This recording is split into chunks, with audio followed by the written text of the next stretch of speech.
wasaaradda dhalinyarada iyo ciyaaraha Somaliland ayaa magaalada Caynaba ku soo gabagabaysay tartani muddo u socday dhalinyarada heerka koowaad ee ka dhisan magaalada Caynaba. Tartankani waxa uu ka socday garoonka Cawayska Caynaba. Munaasabadii loo qabtay kooxdii qaaday koobkani ayaa ka dhacday hotelka caalamiga ah ee Caynaba, iyadoo ay ka soo qayb galeen mas'uuliyiinta gobolka kuwa degmada Caynaba iyo marti sharaf kale. Ugu horreynna halkaasi waxa ka hadlay isuduwaha wasaaradda dhalinta iyo ciyaaraha ee gobolka Saraar Xuseen Axmed Cawad. xafladooda maanta waxay runtii aan marka hore u mahad celinaynaa dhammaan kooxihii tartanka ka soo qayb qaatay ee sideedda kooxood ahaa. guud ahaan wasiirka wasaaradda dhalinyarada iyo ciyaaraha mudane boos miro maxamed oo runtii qabtay ama isbedel weyn ka muujiyey muddadii uu xilka hayay. aan si gaar ah u sii hambalyeynaya isuduwaha wasaaradda xanaanada xoolaha iyo kalluumaysiga dadaalka uu ka muujiyey tartankaas inuu kooxdii maalgeliyey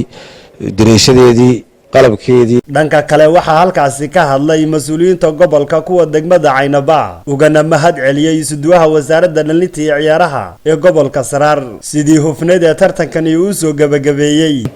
waa koobkii Saraar Cup oo muddo soconayay ka soconayay gobolka Saraar waxaana ku guuleystay ugu dambeyntii tiimkii xanaanada xoolaha. waxaan u mahad celinaynaa tiimkii kale la ciyaaray iyagana wasaaradda ciyaarahana iyadana aad baan ugu mahad celinaynaa.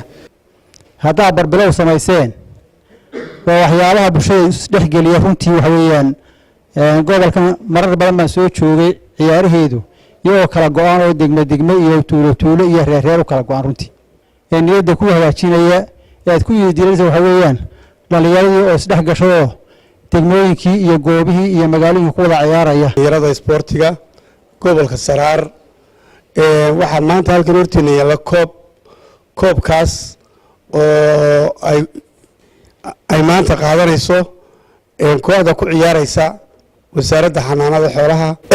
wasiirka wasaaradda dhalinyarada iyo ciyaaraha kolley sanadkan maanta xagga bariga u soo jeestayo awal dhinaca galbeedka buu jiri jiray. wasiirkana arrinta iyada dhiirigelinta dhalinyaradu maanta ay ku kacday waa safarkii wasiirku ku soo maray gobolada dalka.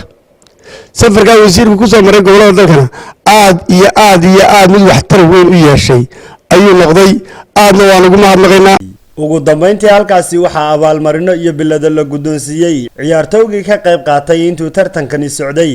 waa cali aadan dirir cali taani wararka telefishanka on cable magaalada Caynaba.